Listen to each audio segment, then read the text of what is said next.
టీవీ24 స్టూడియోలో యాడ్ కోసం ads and promotions కి ఈ కాంటాక్ట్ నంబర్ ని సంప్రదించండి 9662 రిసార్ట్ కట్టడానికి ఎంత ఖర్చు అయి ఉంటుంది? అదే అలానే రిసార్ట్ ఎవరి గురించి కట్టారు, దేనికి సంబంధించింది? నిజానికి దీన్ని మీరు రిసార్ట్ అని చెప్పేసి మీరు అంటున్నారు.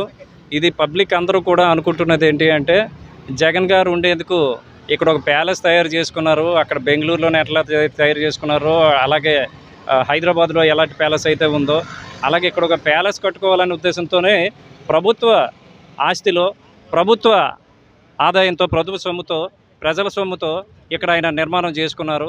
అందుకనే ఉద్దేశంతోనే ఇన్నాళ్ళు గోప్యంగా ఉంచి ఈ రోజు వరకు అక్కడ నిర్మాణం ప్రభుత్వం ఖర్చుతో జరిగేటప్పుడు ఇక్కడ సుమారు ఇప్పటికి 500 కోట్ల రూపాయలతోనే ఇది నిర్మాణం చేసామని చెప్పేసానండి. ఈ మధ్యకాలంలోనే బయటకు ఏదో చెప్తున్నారు.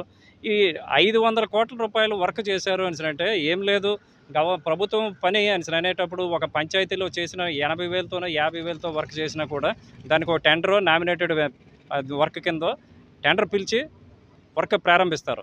మరి అటువంటిది 500 కోట్ల రూపాయలతో తీసుకొచ్చారు అంటే మీరు ఎంత ఎక్స్టెంట్లో కట్టారు, ఎంత ఎక్స్టెంట్కి మీకు పర్మిషన్ ఉంది, ఏ తాలూకా శాఖల నుంచి మీరు అనుమతులు తీసుకున్నారు అంటే ఇక్కడ జీరో.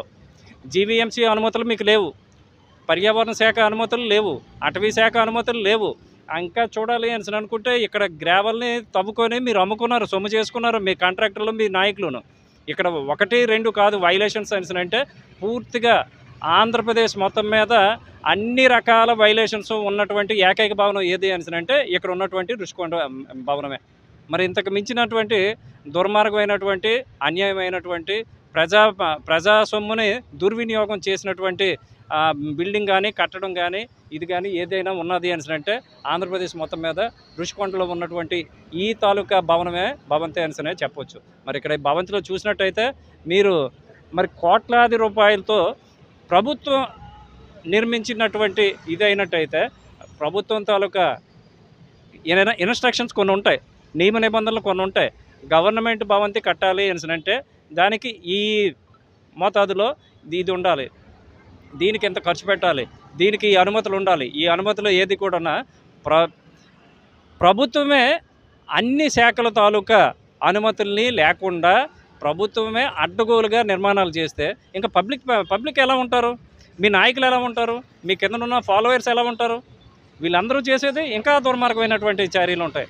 ఇంకా ఎక్కడ కూడా ఏ భవంతి కూడా మాకు అనుమతులతో పని లేదు అని చెప్పేసి అంటానికి ఆనవాళ్ళు అన్నట్టుగా ఒక ముఖ్యమంత్రి ఇలాంటి నిర్ణయం తీసుకుంటే కింద ఉన్నటువంటి పబ్లిక్ కానీ నేతలు కానీ మిగతా వాళ్ళకి ఏం సందేశం ఇవ్వాలని చెప్పేసి ఈ బిల్డింగ్ ద్వారా మీరు చేయాలని నువ్వు చూశారు అని చెప్పేసి అనేది మేము ప్రజల తరపు నుంచి మిమ్మల్ని ప్రశ్నిస్తున్నాం. మరి ఈ రకమైనటువంటి దుర్మార్గమైనటువంటి చర్యలు ఏవైతే ఉన్నాయో ఇక్కడ మీరు ప్రజాధనాన్ని ఇక్కడ ఏ విధమైనటువంటి అనుమతులు లేకుండా ఇక్కడికి ఎలాగైతే తీసుకొచ్చారో మేము వీటిలన్నింటినీ కూడా మా ముఖ్యమంత్రి గారు నారా చంద్రబాబు గారి హయాంలో ఆయన వచ్చి ఒకసారి పరిశీలించిన తర్వాత లోకేష్ బాబు గారు అలాగే నారా చంద్రబాబు నాయుడు గారు మరి అధిష్టానం ఒక్కసారి దృష్టి పెట్టి దీన్ని ఏ రకంగా సద్వినియోగంలోకి తీసుకురావాలి అన్న ఆలోచనే తప్ప తెలుగుదేశంలోనే మీలాగా మరి వాళ్ళు కట్టారు వాటిని కూలదీసేద్దామా అనే ఆలోచనలు అయితే తెలుగుదేశం ప్రభుత్వంలో ఉండవలసిన ఈ సందర్భంగా